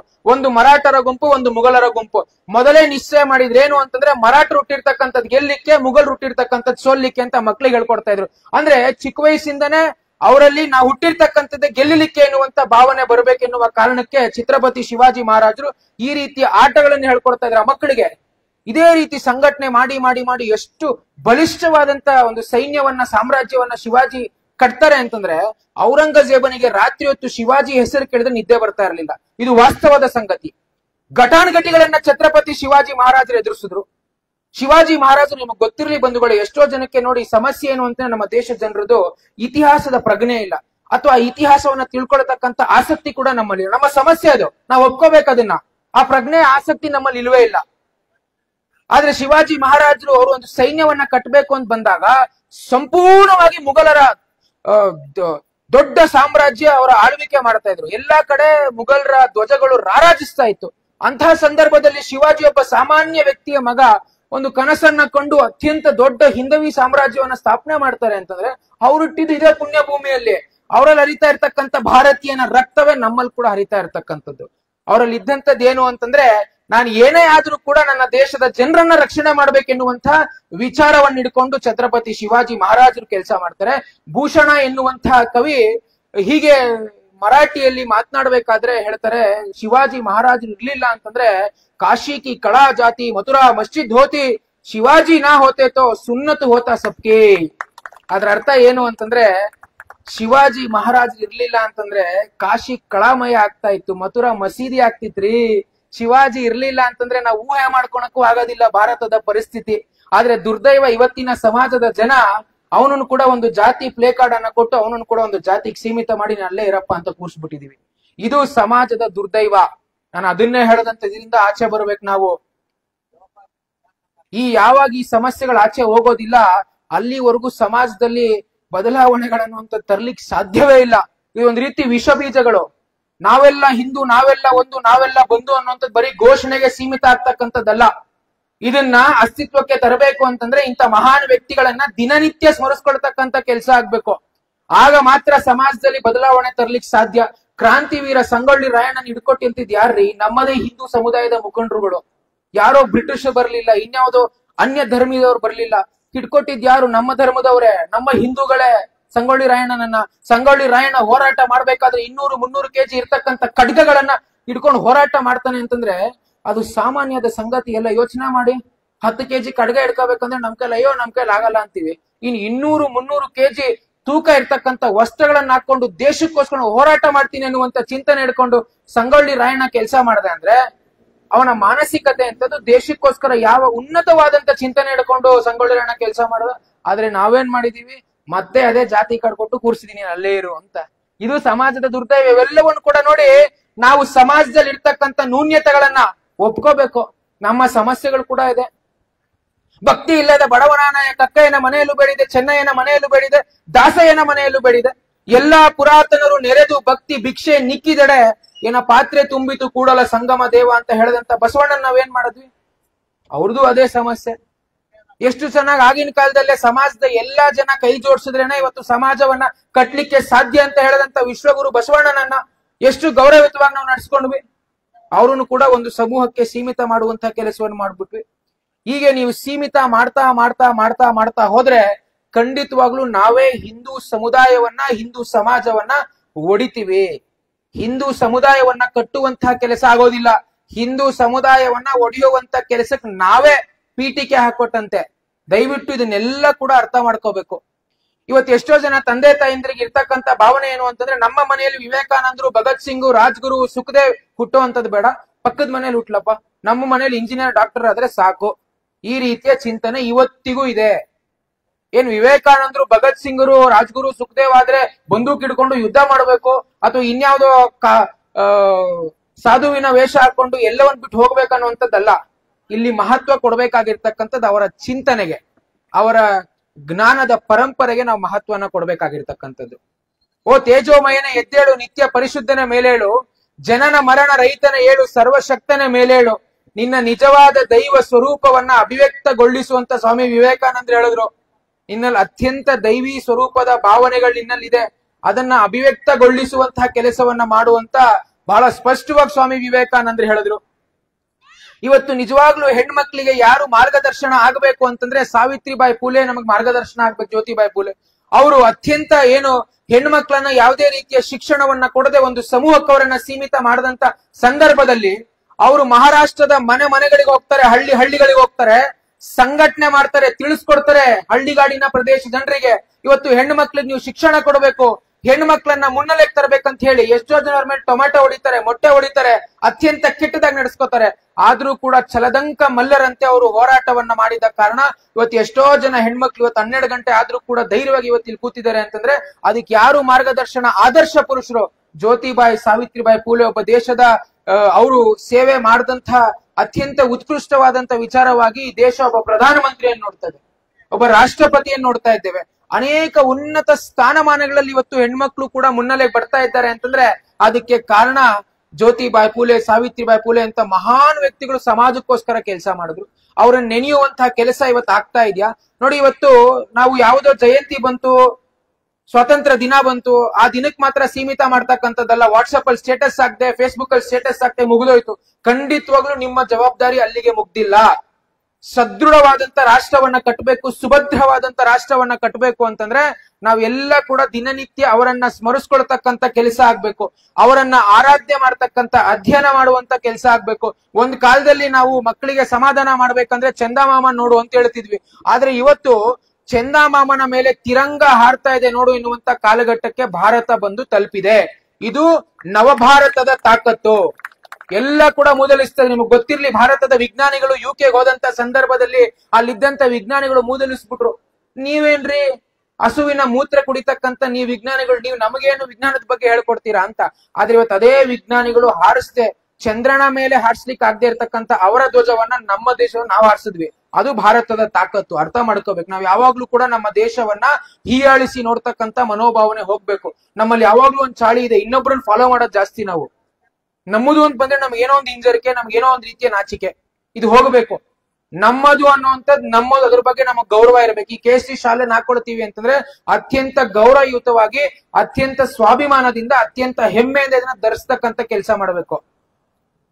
ನಮಗೆ ನಾಚಿಕೆ ಸ್ವಭಾವ ಇದ್ರೆ ಖಂಡಿತವಾಗ್ಲೂ ನಾವು ಸಮಾಜದಲ್ಲಿ ಬದಲಾವಣೆ ತರ್ಲಿಕ್ಕೆ ಸಾಧ್ಯ ಇಲ್ಲ. ಕೋವಿಡ್ ನ ಕಾಲಘಟ್ಟದಲ್ಲಿ ಎಲ್ಲ ಕೂಡ ಮೂದಲಿಸಿದ್ರು, ಭಾರತದಲ್ಲಿ ಹೆಣಗಳ ರಾಶಿ ಬೀಳುತ್ತೆ ನೋಡ್ತಾ ಇರಿ ಅಂತ. ಆದ್ರೆ ಯಾವೆಲ್ಲ ದೇಶಗಳು ಮೂದಲಿಸಿದ್ರು, ಯಾರೆಲ್ಲ ನಮ್ಮ ವಿರುದ್ಧ ಮಾತಾಡಿದ್ರು, ಅಂತವ್ರಿಗೂ ಕೂಡ 2 ಬಾರಿ ವ್ಯಾಕ್ಸಿನ್ ಕೊಟ್ಟು, ಅಂತ ದೇಶಗಳಿಗೂ ಕೂಡ ವ್ಯಾಕ್ಸಿನ್ ಕೊಟ್ಟು ಭಾರತದ ತಾಕತ್ತನ್ನ ತೋರಿಸಿದ್ವಿ ನಾವು. ಭಾರತ ಇವತ್ತು ಬದಲಾಗ್ತಾ ಇದೆ ಬಂಧುಗಳೇ. ದಯವಿಟ್ಟು ಪದೇ ಪದೇ ನಾನು ಹೇಳಲಿಕ್ಕೆ ಇಷ್ಟಪಡುವಂತದ್ದು ಏನು ಅಂತಂದ್ರೆ, ಭಾರತ ಇವತ್ತು ಬದಲಾಗ್ತಾ ಇದೆ. ಆದ್ರೆ ಭಾರತ ಯಾವುದನ್ನು ಮರಿಬಾರ್ದು ಅಂತಂದ್ರೆ, ಭಾರತವನ್ನ ವಿಭಜನೆ ಮಾಡಿದಂತ ಕರಾಳ ಇತಿಹಾಸವನ್ನ ಯಾವತ್ತಿಗೂ ಕೂಡ ಮರಿಬಾರ್ದು ನಾವು. ಇವತ್ತು ಭಾರತದ ಶ್ರೇಷ್ಠತೆ ಎಂತದ್ದು ಅಂತಂದ್ರೆ, ಅಖಂಡ ಭಾರತದ ಆರ್ಥಿಕತೆ ಇಡೀ ಜಗತ್ತನ್ನ ಸಾಕುವಂತ ಶಕ್ತಿ ಇತ್ತು ಅವರಿಗೆ. ಅಖಂಡ ಭಾರತದ ಕಲ್ಪನೆ, ಅಖಂಡ ಭಾರತ ಅಷ್ಟು ಭವ್ಯವಾಗಿತ್ತು, ಅಷ್ಟು ಶ್ರೇಷ್ಠವಾಗಿತ್ತು. ಕೃಷ್ಣದೇವರಾಯರು ವಿಜಯನಗರ ಸಾಮ್ರಾಜ್ಯವನ್ನ ಕಟ್ಟಿ ಬೆಳೆಸಿದಂತ ಸಂದರ್ಭದಲ್ಲಿ ಯಾವ ರೀತಿ ಧರ್ಮದ ಆಧಾರದ ಮೇಲೆ ರಾಜ್ಯಭಾರವನ್ನ ಮಾಡ್ತಕ್ಕಂಥ ಸಮ ಸಮಾಜದ ನಿರ್ಮಾಣವನ್ನ ಮಾಡ್ಬೇಕೆನ್ನುವಂತ ಚಿಂತನೆ ಹಿಡ್ಕೊಂಡು ಕೃಷ್ಣದೇವರಾಯರು ಕೆಲಸ ಮಾಡಿದ್ರು. ಎಲ್ಲಾ ಸಮಾಜದ ವರ್ಗದ ಜನರಿಗೆ ನ್ಯಾಯವನ್ನ ಕೊಡಿಸುವಂತ ನಿಟ್ಟಿನಲ್ಲಿ ಯಾರಾದ್ರೂ ಕೆಲಸ ಮಾಡಿದ್ರು ಸಮಾಜದಲ್ಲಿ ಅಂತಂದ್ರೆ ಅದು ಹಿಂದೂ ಸಮುದಾಯಕ್ಕೆ ಸೇರಿದಂತ ರಾಜರು ಮಾತ್ರ. ಇದು ಬಹಳ ಸ್ಪಷ್ಟವಾಗಿ ನಿಮ್ಮ ತಲೆಯಲ್ಲಿರ್ಲಿ. ಕೃಷ್ಣದೇವರಾಯರು, ಗಂಗಾ ಅರಸರಿರ್ಬೋದು, ಹೊಯ್ಸಳರು, ರಾಷ್ಟ್ರಕೂಟರು, ಇವರೆಲ್ಲ ಕೂಡ ಅತ್ಯಂತ ಭವ್ಯವಾದಂತ ಸಾಮ್ರಾಜ್ಯಗಳನ್ನ ಕಟ್ಟಿ ಸಮ ಸಮಾಜದ ನಿರ್ಮಾಣಕ್ಕೆ ಪೀಠಿಕೆಯನ್ನು ಹಾಕೊಟ್ಟಂತದ್ದು ಇದೇ ರಾಜರುಗಳು. ಛತ್ರಪತಿ ಶಿವಾಜಿ ಮಹಾರಾಜರ ಆಸ್ಥಾನದಲ್ಲಿ ಎಲ್ರಿಗೂ ಕೂಡ ಗೌರವ ಕೊಡುವಂತಹ ಕೆಲಸವನ್ನ ಛತ್ರಪತಿ ಶಿವಾಜಿ ಮಹಾರಾಜರು ಮಾಡ್ತಾ ಇದ್ರು. ಎಷ್ಟರ ಮಟ್ಟಿಗೆ ರೈತರಿಗೆ ಮಹತ್ವವನ್ನ ಕೊಡ್ತಾ ಇದ್ರು ಅಂತಂದ್ರೆ, ಪ್ರತಿ ತಿಂಗಳು ಅದನ್ನ ಅಧ್ಯಯನ ಮಾಡ್ಲಿಕ್ಕೆ ಏನೇನು ಬೆಳೆಯನ್ನ ಬೆಳೀತಾ ಇದ್ದಾರೆ ರೈತರು, ಯಾವ ಕೃಷಿಯ ಆಧಾರದ ಮೇಲೆ ಬೆಳೆಗಳನ್ನ ಇಡ್ತಾ ಇದ್ದಾರೆ ಅನ್ನುವಂಥದ್ದಕ್ಕೆ ಅದಕ್ಕೆ ಅಧಿಕಾರಿಗಳನ್ನ ನೇಮಕ ಮಾಡಿ ಇಟ್ಬಿಟ್ಟಿದ್ರು ಶಿವಾಜಿ ಮಹಾರಾಜರು. ಅಂದ್ರೆ ಆ ದೂರದೃಷ್ಟಿಯ ಕಲ್ಪನೆ ಶಿವಾಜಿ ಮಹಾರಾಜರಿಗಿತ್ತು, ಆ ರೀತಿಯ ಚಿಂತನೆ ಶಿವಾಜಿ ಮಹಾರಾಜರಿಗಿತ್ತು. ಎಲ್ಲೂ ಕೂಡ ಅನ್ಯಾಯವನ್ನ ಸಹಿಸ್ಕೊಳ್ತಾ ಇರಲಿಲ್ಲ ಶಿವಾಜಿ ಮಹಾರಾಜರು. ಈ ರೀತಿ ಹೇಳ್ತಾ ಹೋದೆ ಮಹಾರಾಣಾ ಪ್ರತಾಪ್, ಛತ್ರಪತಿ ಶಿವಾಜಿ ಮಹಾರಾಜ್, ಕೃಷ್ಣದೇವರಾಯ, ಅನೇಕ ಜನ ಅತ್ಯಂತ ಉತ್ಕೃಷ್ಟವಾದಂತ ಭವ್ಯವಾದಂತಹ ದೊಡ್ಡ ಸಾಮ್ರಾಜ್ಯಗಳನ್ನ ಕಟ್ಟಿ ಆಳ್ವಿಕೆ ಮಾಡಿದಂತವ್ರು, ಆಳುವಂತಹ ವರ್ಗಕ್ಕೆ ಸೇರಿದಂತವ್ರು ಈ ಹಿಂದೂ ಸಮುದಾಯದವರು. ಆ ಹಿಂಜರಿಕೆ ಮನೋಭಾವ ಅನ್ನುವಂಥದ್ದು ನಮ್ಮಲ್ಲಿ ಯಾವಾಗ್ಲೂ ಕೂಡ ಹೋಗಬೇಕು. ನಾವೆಲ್ಲ ಹಿಂದೂ, ನಾವೆಲ್ಲ ಒಂದು, ನಾವೆಲ್ಲ ಬಂಧು ಅನ್ನುವಂಥದ್ದು ಬರೀ ಘೋಷಣೆಗೆ ಸೀಮಿತ ಆದ್ರೆ ಇಂಥ ಕಾರ್ಯಕ್ರಮಗಳು ಪ್ರತಿ ವರ್ಷ ಆಗುತ್ತೆ, ಇಲ್ಲಿ ಬರ್ತೀವಿ, ಘೋಷಣೆ ಆಗ್ತೀವಿ, ಹೋಗ್ತೀವಿ ಅಷ್ಟೇ. ಏನು ಬದಲಾವಣೆಗಳು ಸಮಾಜದಲ್ಲಿ ಆಗೋದಿಲ್ಲ. ಸಮಾಜದ ನಿರ್ಮಾಣವನ್ನ ನಾವು ಮಾಡಬೇಕು ಅಂತಂದ್ರೆ ಸರ್ವರನ್ನು ಒಂದೇ ರೀತಿ ಕಾಣುವಂತಹ ಮನೋಭಾವನೆ ನಮ್ಮಲ್ಲಿ ಬರಬೇಕು. ಬಾಬಾ ಸಾಹೇಬ್ ಅಂಬೇಡ್ಕರ್ 50,000 ಪುಸ್ತಕಗಳನ್ನ ತಮ್ಮ ವೈಯಕ್ತಿಕ ಗ್ರಂಥಾಲಯದಲ್ಲಿ ಇಟ್ಕೊಂಡು ಅಧ್ಯಯನ ಮಾಡ್ತಾ ಇದ್ರು. ಯೋಚನೆ ಮಾಡ್ರಿ, ಇವತ್ತಿನ ಮಕ್ಕಳು ಒಂದು ಸಾಮಾನ್ಯ 1 ಪುಸ್ತಕ 2 ಪುಸ್ತಕ ಓದಕ್ಕೆ ಅವ್ರ ಕೈಲಿ ಆಗೋದಿಲ್ಲ. 50,000 ಪುಸ್ತಕಗಳನ್ನ ಓದಂತ ಮಹಾನ್ ಭಾವ ಆತ. ಆದ್ರೆ ಇವತ್ತು ಅಂಬೇಡ್ಕರ್ ಅನ್ನ ಯಾವ ರೀತಿ ನಡ್ಸ್ಕೊಳ್ತಿ ಸಮಾಜ? ಅಂಬೇಡ್ಕರ್ ಅನ್ನ ಅತ್ಯಂತ ಕೆಟ್ಟದಾಗಿ ನೋಡಿದ್ವಿ ನಾವು. ನಮ್ಮವರೇ ಸೋಲ್ಸಿದ್ರು ಅಂಬೇಡ್ಕರ್ ಅನ್ನ ಚುನಾವಣೆಯಲ್ಲಿ. ಅತ್ಯಂತ ಕೆಟ್ಟದಾಗ ಅವರನ್ನ ಅವಮಾನವಾಗಿ ನಡ್ಸ್ಕೊಂಡಂತದ್ದು ಅಂಬೇಡ್ಕರ್ ಅವರನ್ನ. ಈ ಇತಿಹಾಸವನ್ನ ಹೇಳ್ಬೇಕಲ್ಲ, ಇತಿಹಾಸವನ್ನ ಹೇಳಿದ್ರೆ ನೀವು ತಪ್ಪ ಇತಿಹಾಸ ಹೇಳ್ತೀವಿ ಅಂತಾರೆ. ಸೊ ಹಾಗಾಗಿ ಯಾವ ಮಹಾನ್ ವ್ಯಕ್ತಿಗಳು ಸಮಾಜಕ್ಕೋಸ್ಕರ ಕೆಲಸ ಮಾಡಿದ್ರು ಅಂತವರನ್ನ ಸ್ಮರಿಸ್ಕೊಳ್ತಕ್ಕಂತ ಕೆಲಸ ಆಗ್ಬೇಕು. ಅದು ಬಾಬಾ ಸಾಹೇಬ್ ಅಂಬೇಡ್ಕರ್ ಇರ್ಬೋದು, ಜ್ಯೋತಿಬಾ ಫೂಲೆ ಇರ್ಬೋದು, ಸಾವಿತ್ರಿಬಾಯಿ ಫೂಲೆ ಇರ್ಬೋದು. ಇಂಥ ಮಹಾನ್ ವ್ಯಕ್ತಿಗಳು ಸಮಾಜದ ನಿರ್ಮಾಣಕ್ಕೋಸ್ಕರ ಕೆಲಸ ಮಾಡದಂಥದ್ದು. ಝಾನ್ಸಿ ರಾಣಿ ಲಕ್ಷ್ಮೀಬಾಯಿ 19 ವರ್ಷದ ಒಬ್ಬ ಹೆಣ್ಮಗು ತನ್ನ ಕಂಕಣಿನಲ್ಲಿ ಮಗುವನ್ನು ಹಿಡ್ಕೊಂಡು ಬ್ರಿಟಿಷರ ವಿರುದ್ಧ ಹೋರಾಟ ಮಾಡ್ಲಿಕ್ಕೆ ಹೋದಂಥದ್ದು ಸಾಮಾನ್ಯದ ಸಂಗತಿಯಲ್ಲ. ಒಬ್ಬ ಗರ್ಭಿಣಿಯಾಗಿ ಒಂದು ಮಗುವನ್ನ ಕಂಕಣಿನಲ್ಲಿ ಹಿಡ್ಕೊಂಡು ಹೋರಾಟ ಮಾಡ್ತಕ್ಕಂಥದ್ದು. ಎಷ್ಟು ಜನಕ್ಕೆ ನಾವೆಲ್ಲ ಕೂಡ ಕನ್ನಡಿಗರು, ಎಷ್ಟು ಜನಕ್ಕೆ ರಾಣಿ ಚೆನ್ನಭೈರಾದೇವಿಯ ಇತಿಹಾಸ ಗೊತ್ತಿದೆ? ಎಷ್ಟೋ ಜನಕ್ಕೆ ಗೊತ್ತೇ ಇಲ್ಲ. ಇತ್ತೀಚೆಗೆ ರಾಷ್ಟ್ರಪತಿಗಳು ಅವರ ಹೆಸರಿನಲ್ಲಿ ಒಂದು ಪೋಸ್ಟರ್ ಕಾರ್ಡ್ ಅನ್ನ ದೆಹಲಿಯಲ್ಲಿ ರಿಲೀಸ್ ಮಾಡಿದ್ರು. ರಾಣಿ ಚೆನ್ನಭೈರಾದೇವಿಯ ವಿಶೇಷತೆ ಏನು ಅಂತಂದ್ರೆ, ಯಾವ ಪಾರ್ಚುಗೀಸರು ಮಲೆನಾಡಿನ ಭಾಗದ ಮೇಲೆ ಕಣ್ಣು ಹಾಕಿದ್ರು ಅಲ್ಲಿ ಬೆಳೀತಕ್ಕಂತ ನಾವೇನು ಸಾಸಿವೆ ಕಾಳು ಅಂತ ಹೇಳ್ತೀವಿ, ಅತ್ಯಂತ ಸಂಪತ್ಭರಿತವಾಗಿ ಬೆಳೀತಾ ಇದ್ದಂತ ಭಾಗ ಅದು. ಅದ್ರ ಮೇಲೆ ಪಾರ್ಚುಗೀಸರ ಕಣ್ ಬೀಳುತ್ತೆ. ಕಣ್ ಬಿದ್ದಂತ ಸಂದರ್ಭದಲ್ಲಿ ಇದೇನು ಬಹಳ ಚೆನ್ನಾಗಿದೆಯಲ್ಲ, ಈ ರಾಜ್ಯವನ್ನು ಹೇಗಾದ್ರೂ ಮಾಡಿ ನಾವು ಕಬ್ಜಾ ಮಾಡಬೇಕು, ನಮ್ಮ ಸುರ್ಪದಿಗೆ ತಗೋಬೇಕು ಅಂತ ಬಂದಾಗ ರಾಣಿ ಚೆನ್ನಭೈರಾದೇವಿ ಒಬ್ಬ ಮಹಿಳೆ 56 ವರ್ಷಗಳ ಕಾಲ ಪಾರ್ಚುಗೀಸರಿಗೆ ಒಂದು ಹುಲ್ಲುಕಡ್ಡಿ ಕೂಡ ಅಲ್ಲಾಡಕ್ ಬಿಟ್ಟಿರ್ಲಿಲ್ಲ ತನ್ನ ಆಸ್ಥಾನದಲ್ಲಿ. ಆದ್ರೆ ಇವತ್ತು ಸಮಾಜದ ದುರ್ದೈವ ಎಂತದ್ದು ಅಂತಂದ್ರೆ ಎಷ್ಟೋ ಜನಕ್ಕೆ ರಾಣಿ ಚೆನ್ನಭೈರಾದೇವಿ ಯಾರು ಅಂತಾನೆ ಗೊತ್ತಿಲ್ಲ. ಆಕೆಯನ್ನ ಕರೀತಕ್ಕಂಥದ್ದೇ ಪೆಪ್ಪರ್ ಕ್ವೀನ್, ಅಂದ್ರೆ ಸಾಸಿವೆಯ ಮಹಾರಾಣಿ, ಅಂದ್ರೆ ಅಷ್ಟು ಉತ್ಕೃಷ್ಟವಾದ ಮೆಣಸಿನ ಮಹಾರಾಣಿ ಅಂತ ಕರೀತಕ್ಕಂತಂದ್ರೆ ಅಷ್ಟು ಉತ್ಕೃಷ್ಟವಾದಂತ ಸಾಧನೆಗಳನ್ನ ಸಮಾಜದಲ್ಲಿ ಮಾಡ್ತಕ್ಕಂಥ ಕೆಲಸವನ್ನ ರಾಣಿ ಚೆನ್ನಭೈರಾದೇವಿ ಮಾಡಿದ್ರು. ಈ ರೀತಿ ಅನೇಕ ಜನ ಸಮಾಜದಲ್ಲಿ ಮರ್ತು ಹೋಗಿರ್ತಕ್ಕಂಥವ್ರು. ಕುದ್ಮುಲ್ ರಂಗಾರಾವ್ ಅನ್ನೋಂಥವ್ರು ಎಷ್ಟ್ ಜನಕ್ಕೆ ಗೊತ್ತೇ ಇಲ್ಲ. ಮಂಗಳೂರಿನ ಭಾಗದಲ್ಲಿ ಯಾವ ಅಸ್ಪೃಶ್ಯ ಸಮಾಜದನ್ನ ಅತ್ಯಂತ ಕೆಟ್ಟದಾಗಿ ನಡ್ಸ್ಕೊಳ್ತಕ್ಕಂಥ ಪರಿಸ್ಥಿತಿ ಇತ್ತು. ಆಗ ಕುದ್ಮುಲ್ ರಂಗಾರಾವ್ ಅವರಿಗೆ ಶಿಕ್ಷಣವನ್ನ ಕೊಟ್ಟು ಅವರನ್ನು ಕೂಡ ಮುನ್ನೆಲೆಗೆ ತರುವಂತ ಕೆಲಸವನ್ನ ಮಾಡ್ತೀನಂತ ಒಂದು ಸಂಕಲ್ಪವನ್ನ ಮಾಡಿ ಕುದ್ಮುಲ್ ರಂಗಾರಾವ್ ಕೆಲಸ ಮಾಡ್ತಾರೆ. ಯಾರೋ ಕೇಳ್ತಾರೆ ನಿಮ್ಮ ಅತ್ಯಂತ ಉತ್ಕೃಷ್ಟವಾದಂತ ಕನಸೇನು ಅಂತ. ಅವ್ರು ಹೇಳ್ತಾರೆ ಯಾವ ಸಮಾಜದ ಜನ ಅವಕಾಶಗಳಿಂದ ವಂಚಿತರಾಗಿದ್ದಾರೆ ಅವರು IAS IPS ಗಳಾಗಿ ಸರ್ಕಾರಿ ವಾಹನಗಳಲ್ಲಿ ಓಡಾಡಬೇಕು. ಆ ವಾಹನಗಳಿಂದ ಬರ್ತಕ್ಕಂಥ ಧೂಳು ನನ್ನ ಮೈಯನ್ನ ತಾಗ್ದಾಗ ನನ್ನ ಜೀವನ ನಿಜವಾಗ್ಲೂ ಸಾರ್ಥಕವಾಯಿತು ಅಂತ ಕುದ್ಮುಲ್ ರಂಗಾರಾವ್ ಹೇಳ್ತಾರೆ. ಅಂತ ಕುದ್ಮುಲ್ ರಂಗಾರಾವ್ ಅವರನ್ನ ಸ್ಮರಿಸ್ಕೊಳ್ತಕ್ಕಂಥ ಕೆಲಸ ಆಗ್ತಿದ್ಯಾ? ಅಥವಾ ಎಷ್ಟು ಜನಕ್ಕೆ ಕುದ್ಮುಲ್ ರಂಗಾರಾವ್ ಅವರ ಬಗ್ಗೆ ಗೊತ್ತು? ಅಖಂಡ ಭಾರತ ಸಂಕಲ್ಪ ದಿನ ಅಂತಂದ್ರೆ ಬರೀ ಭಾರತದ ಇತಿಹಾಸ ಇತ್ತಪ್ಪ, ಅಖಂಡ ಭಾರತ ನೋಡಿ ಅಲ್ಲಿ ಮ್ಯಾಪ್ ಅಲ್ಲಿ ಹೀಗಿತ್ತು, ಈಗ ತುಂಡಾಗಿದೆ, ಬರೀ ಭಾರತ ಮಾತ್ರ ನೋಡಿ ಅನ್ನೋಂಥದ್ದಲ್ಲ. ಈ ದೇಶದಲ್ಲಿ ಹುಟ್ಟಿದಂತ ಮಹಾನ್ ವ್ಯಕ್ತಿಗಳ ಬಗ್ಗೆ, ಆ ವ್ಯಕ್ತಿತ್ವಗಳ ಬಗ್ಗೆ, ಆ ಹಿರಿಯ ಜೀವಗಳ ಬಗ್ಗೆ ನಾವು ಸಮಾಜದ ಮುಂದೆ, ಅದರಲ್ಲೂ ವಿಶೇಷವಾಗಿ ಯುವಕರ ಮುಂದೆ ಹೇಳುವಂತಹ ಕೆಲಸವನ್ನ ಮಾಡಬೇಕು. 65% ಇರ್ತಕ್ಕಂಥ ದೇಶದ ಜನಸಂಖ್ಯೆಯಲ್ಲಿ ಯುವಕರೇ. ಆದ್ರೆ ದುರ್ದೈವದ ಸಂಗತಿ ಏನಂತಂದ್ರೆ ನನಗೆ ಬಹಳ ಬೇಸರ ಆಗ್ತದೆ. ನಾನು ಮೊನ್ನೆ ಹೀಗೆ ಯಾವುದೋ ಒಂದು ರಿಪೋರ್ಟ್ ಅನ್ನ ಓದ್ಬೇಕಾದ್ರೆ ಆತ್ಮಹತ್ಯೆ ಮಾಡ್ಕೊಳ್ತಕ್ಕಂಥ ಸಂಖ್ಯೆ ಹೆಚ್ಚಿರ್ತಕ್ಕಂಥದ್ದು ಯುವಕರಲ್ಲೇ. ನಾನು ಒಂದ್ 4-5 ಕೇಸಸ್ ಅನ್ನು ಓದ್ತಾ ಇದ್ದೆ. ಏನಪ್ಪ ಯಾಕೆ ಯುವಕರು ಆತ್ಮಹತ್ಯೆ ಮಾಡ್ಕೊಳ್ತಾರೆ ಅಂತಂದ್ರೆ, ಮನೆಯಲ್ಲಿ ಅಪ್ಪ ರೀಲ್ಸ್ ಮಾಡಕ್ ಬಿಡ್ಲಿಲ್ಲ, ಅಮ್ಮ ಬೈದ್ ಬಿಟ್ರು, 99.9 ಮಾರ್ಕ್ಸ್ ಬಂತು, ಇನ್ 1 ಮಾರ್ಕ್ಸ್ ಬರ್ಲಿಲ್ಲ ಅಂತ ಅಪ್ಪ ನನಗೆ ಹೊಡೆದ್ರು. ಅದು ಯಾರು? ಶಿಕ್ಷಕರಾಗಿದ್ದಂತ ಅಪ್ಪನೇ ಬೈದ್ರು ಅಂತ ಸೂಸೈಡು. ಅಂದ್ರೆ ಎಲ್ಲಿ ಹೋಗ್ತಾ ಇದೀವ್ರಿ ಸಮಾಜ? ಯಾವ ಕಡೆ ಸಾಕ್ತಾ ಇದೆ? ಇಷ್ಟೆಲ್ಲ ನಮಗೆ ಎಲ್ಲಾ ರೀತಿಯ ಸೌಕರ್ಯಗಳು, ಎಲ್ಲಾ ರೀತಿಯ ಸಲಹೆ ಸೂಚನೆಗಳು, ಎಲ್ಲಾ ರೀತಿಯ ಮಾರ್ಗದರ್ಶನ ಸಿಗ್ತಾ ಇದ್ರು ಕೂಡ ಇವತ್ತಿನ ಯುವಕರೆಲ್ಲ ಒಂದ್ ಕಡೆ ದಾರಿ ತಪ್ತಾ ಇದೆ ಅಂತ ಅನ್ಸಲ್ವಾ ನಮ್ಗೆ? ಹಾಗಾದ್ರೆ ಭಗತ್ ಸಿಂಗ್, ರಾಜ್ಗುರು, ಸುಖದೇವ್, ವಿವೇಕಾನಂದರು, ವಲ್ಲಭಾಯ್ ಪಟೇಲ್, ವೀರ್ ಸಾವರ್ಕರ್, ಮದನ್ ಲಾಲ್ ದಿಂಗ್ರಾ ಹೇಳ್ತಾ ಹೋದ್ರೆ ಅನೇಕ ಜನಕ್ಕೆ ಅವ್ರಿಗೆ ಯಾವ ಅವಕಾಶಗಳು ಇರ್ಲಿಲ್ಲ ಸಮಾಜದಲ್ಲಿ. ಯಾರು ಕೈ ಹಿಡ್ಕೊಂಡ್ ಬಂದು ನೀನು ಹೋಗಪ್ಪ ಅಂತ ಹೇಳಲಿಲ್ಲ. ಇವತ್ತಾದ್ರೂ ಮಕ್ಕಳನ್ನ ಸೇಫ್ ಆಗಿ ತಂದೆ ತಾಯಿ ಬೆಳಗ್ಗೆ ಹೊತ್ತು ಎದ್ದಾದ್ರೆ ಶಾಲೆ ಕರ್ಕೊ ಬರ್ತಾರೆ, ಶಾಲೆ ಬಿಟ್ಟಾದ್ಮೇಲೆ ಕರ್ಕೊಂಡು ವಾಪಸ್ ಹೋಗ್ತಾರೆ ಮನೆಗೆ, ಒಳ್ಳೆ ಶಿಕ್ಷಣವನ್ನ ಕೊಡಿಸ್ತಾರೆ. ಅವತ್ತು ಯಾವ ಆ ಪರಿಸ್ಥಿತಿಗಳು ಇರ್ಲಿಲ್ಲ. ಆದ್ರೆ ಈ ರೀತಿಯ ಘಟನೆಗಳು ಇವತ್ತೇ ಯಾಕೆ ಹೆಚ್ಚು ನಡೆಯುತ್ತೆ? ಹಾಗಾದ್ರೆ ನಾಗರಿಕತೆ ಅನ್ನೋಂಥದ್ದು ನಾವು ನಮಗ್ ಪ್ರಶ್ನೆ ಮಾಡ್ಕೋಬೇಕು, ಅವತ್ ಜಾಸ್ತಿ ಇತ್ತ ಇವತ್ ಜಾಸ್ತಿ ಇತ್ತ ಅಂತ. ಸೊ ಹಾಗಾಗಿ ಇದನ್ನ ಹೇಳಕ್ ಹೋದ್ರೆ ತಂದೆ ತಾಯಿಗಳು ಮನೆಯಲ್ಲಿ ಸರ್ ಇದೆಲ್ಲ ಹೇಳ್ಬೇಡಿ ನೀವು ನಮ್ಮ ಮಕ್ಳಿಗೆ, ಇನ್ ಯಾರಿಗೆ ಹೇಳ್ಬೇಕು ಇದನ್ನ? ಇವತ್ತಿನ ಯುವಕರಿಗೆ ಹೇಳ್ಬೇಕು. ಯಾವ ಯುವಕ ಮಾನಸಿಕವಾಗಿ ದೈಹಿಕವಾಗಿ ಸದೃಢನಿರೋದಿಲ್ವೋ ಅವನು ಯಾವ ಸಾಧನೆಗಳನ್ನು ಕೂಡ ಮಾಡ್ಲಿಕ್ಕೆ ಸಾಧ್ಯವೇ ಇಲ್ಲ ಅಂತ ಹೇಳದಂತದ್ದು ಯಾರು ಅಂತಂದ್ರೆ ಸ್ವಾಮಿ ವಿವೇಕಾನಂದರು. ಸ್ವಾಮಿ ವಿವೇಕಾನಂದ ಹೇಳ್ತಾರೆ, ನೀವು ಡಿಗ್ರಿಗಳ ಮೇಲೆ ಡಿಗ್ರಿಗಳನ್ನ ಕೊಟ್ಕೊಂಡು ಮಾರ್ಕ್ಸ್ ಕಾರ್ಡ್ ಕೊಡ್ತಾ ಹೋದ್ರೆ ಯಾವ ಬದಲಾವಣೆಗಳಾಗೋದಿಲ್ಲ ಅಂತ ಡಿಗ್ರಿ ಸರ್ಟಿಫಿಕೇಟ್ ಗಳನ್ನ ತಗೊಂಡು ಹೋಗಿ ಕಸದ ರಾಶಿಗೆ ಸೇರಿ ನಿಜವಾಗ್ಲೂ ಬೇಕಾಗಿರ್ತಕ್ಕಂಥದ್ದು ಏನು ಅಂತಂದ್ರೆ ವ್ಯಕ್ತಿತ್ವ ನಿರ್ಮಾಣ, ಚಾರಿತ್ರ್ಯ ವಿಕಸನ ಆಗ್ತಕ್ಕಂತಹ ವ್ಯಕ್ತಿಗಳನ್ನ ತಯಾರು ಮಾಡುವಂತದ್ದು ಮಾಡ್ರಿ ಅಂತ ಸ್ವಾಮಿ ವಿವೇಕಾನಂದರು ಸಾರಿ ಸಾರಿ ಸಾರಿ ಸಮಾಜದಲ್ಲಿ ಹೇಳಿದಂಥದ್ದು. ಇದನ್ನ ನಾವು ಅರ್ಥ ಮಾಡ್ಕೊಂಡು ಕೆಲಸ ಮಾಡ್ತಾ ಇದ್ದೇವಾ? ವೀರ್ ಸಾವರ್ಕರ್ ಹೇಳ್ತಾರೆ, ಆ ಸಿಂಧು ಸಿಂಧು ಪರ್ಯಂತ ಯಸ್ಯ ಭಾರತ ಭೂಮಿಕಾ ಪಿತೃಭಿ ಪುಣ್ಯ ಭೂಶ್ಚವ ಸವೈ ಹಿಂದೂ ರತಿ ಸ್ಮೃತಿ ಅಂತ. ಉತ್ತರದ ಆ ಸಿಂಧು ನದಿಯಿಂದ ದಕ್ಷಿಣದ ಈ ಸಿಂಧು ನದಿವರೆಗೆ ಇರ್ತಕ್ಕಂಥ ಪ್ರದೇಶವೇ ಭಾರತ. ಇದೇ ನನ್ನ ಮಾತೃಭೂಮಿ, ಇದೇ ನನ್ನ ಪಿತೃಭೂಮಿ ಎನ್ನುವಂತ ಭಾವನೆ ನಮ್ಮೆಲ್ಲರಲ್ಲೂ ಬರಬೇಕು ಅಂತ ಸಾವರ್ಕರ್ ಹೇಳಿದ್ರು. ಆದ್ರೆ ಸಾವರ್ಕರ್ನು ಕೂಡ ನಾವ್ ಹೇಗ್ ನಡ್ಸ್ಕೊಂಡ್ವಿ ಅನ್ನುವಂಥದ್ದು ನಮ್ಮೆಲ್ಲರಿಗೂ ಕೂಡ ಗೊತ್ತಿರ್ತಕ್ಕಂಥದ್ದು. ಯಾರು ದೇಶ ಮೊದಲು ಎನ್ನುವಂತಹ ಚಿಂತನೆ ಯಾರಲ್ಲಿ ಬರೋದಿಲ್ಲ, ಅವ್ರು ಏನ್ ಸಾಧನೆ ಮಾಡಿದ್ರು ಕೂಡ ಅದು ಯಾವ ಪ್ರಯೋಜನವನ್ನ ಸಮಾಜದಲ್ಲಿ ತರ್ಲಿಕ್ಕೆ ಸಾಧ್ಯ ಇಲ್ಲ. ತೇರಾ ವೈಭವ್ ಅಮರ್ ರಹೆ ಮೈ ಹಮದಿನ್ ಚಾರ್ ರಹೇ ನಾ ರಹೆ ಅಂದ್ರೆ ನಿನ್ನ ವೈಭವ ಸದಾ ವಿಜೃಂಭಿಸ್ತಾ ಇರಬೇಕು ತಾಯಿ ಭಾರತಾಂಬೆ. ನಾನು 4 ದಿನ ಇಡ್ತೀನೋ ಬಿಡ್ತೀನೋ ಅನ್ನೋಂಥದ್ದು ಇಲ್ಲಿ ಪ್ರಾಮುಖ್ಯತೆಯನ್ನ ಪಡ್ಕೊಳ್ಳೋದಿಲ್ಲ. ಯಾರಲ್ಲಿ ದೇಶ ಮೊದಲು ಎನ್ನುವಂತ ಚಿಂತನೆ ಬರ್ತದೆ ಅವ್ರು ಖಂಡಿತವಾಗ್ಲೂ ಸಮಾಜದಲ್ಲಿ ಬದಲಾವಣೆ ತರುವಂತಹ ನಿಟ್ಟಿನಲ್ಲಿ ಕೆಲಸವನ್ನ ಮಾಡ್ತಾರೆ ಅನ್ನುವಂಥದ್ದು ಬಹಳ ಸ್ಪಷ್ಟವಾಗಿ ನಾವೆಲ್ಲ ಕೂಡ ಅರ್ಥ ಮಾಡ್ಕೋಬೇಕು. ನಾವಿವತ್ತು ಯಾಕೆ ಹಿಂದೂ ಸಮಾಜ ಒಗ್ಗಟ್ಟಾಗುವಂತ ಅವಶ್ಯಕತೆ ಇದೆ ಅಂತಂದ್ರೆ ಸಮಾಜವನ್ನ ಸದೃಢಗೊಳಿಸ್ಲಿಕ್ಕೆ, ಸಮಾಜದ ನಿರ್ಮಾಣವನ್ನ ಮಾಡ್ಲಿಕ್ಕೆ, ಸಶಕ್ತವಾದಂತ ಯುವ ಪಡೆಯನ್ನ ತಯಾರು ಮಾಡ್ಲಿಕ್ಕೆ ನಾವೆಲ್ಲ ಕೂಡ ಒಗ್ಗಟ್ಟಾಗ್ಬೇಕು.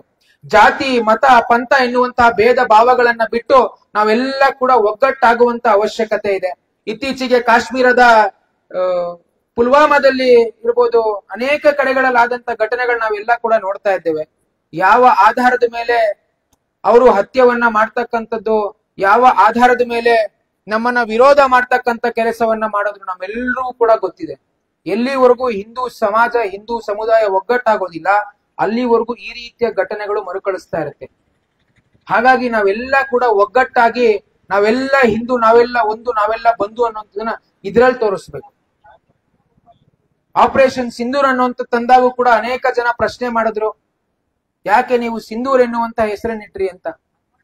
ಈ ರೀತಿಯ ಮಾನಸಿಕತೆಗಳು ಸಮಾಜದಲ್ಲಿದ್ದಾಗ ನಾವೆಲ್ಲ ಕೂಡ ಯೋಚನೆ ಮಾಡ್ಬೇಕ್ರಿ, ಯಾವ ದೇಶದಲ್ಲಿ ನಾವು ಬದುಕ್ತಾ ಇದ್ದೇವೆ ಅಂತ, ಯಾವ ವಿಚಾರಗಳಿಗೆ ಮಹತ್ವನ ಕೊಡ್ತಾ ಇದ್ದೇವೆ. ಇಸ್ರೇಲ್ನ ಮಹತ್ವ ಯಾಕೆ ಇಲ್ಲಿ ಬಹಳ ಪ್ರಾಮುಖ್ಯತೆಯನ್ನು ಪಡ್ಕೊಳ್ಳುತ್ತೆ ಅಂದ್ರೆ, ಆ ಇಸ್ರೇಲ್ ದೇಶದ ಜನರನ್ನ ನೋಡ್ರಿ.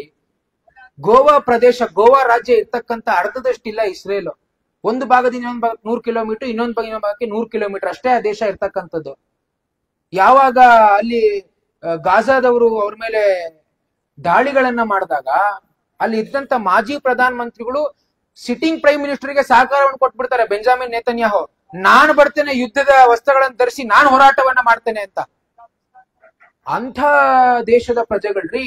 ಇವತ್ತು ನಿಮಗ್ ಗೊತ್ತಿರ್ಲಿ, ನಾವೇನ್ ಯಹೂದಿಗಳು, ಜ್ಯೂಸ್ ಅಂತ ಹೇಳ್ತೀವಿ, ಅವ್ರಿಗೆ ಒಂದು ದೇಶವೇ ಇರ್ಲಿಲ್ಲ. ಗೊತ್ತಿದೆ ನಿಮ್ಗೆ? ಎಷ್ಟೋ ಜನ ಗೊತ್ತೇ ಇಲ್ಲ, ಯಾಕಂದ್ರೆ ನಾವು ಇತಿಹಾಸ ತಿಳ್ಕೊಳೋದೇ ಇಲ್ಲ.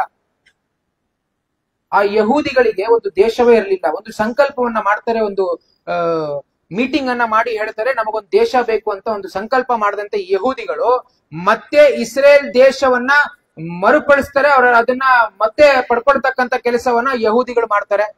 ಅಂತ ಶ್ರೇಷ್ಠತೆಯನ್ನ ಪಡೆದಂತದ ಜನ.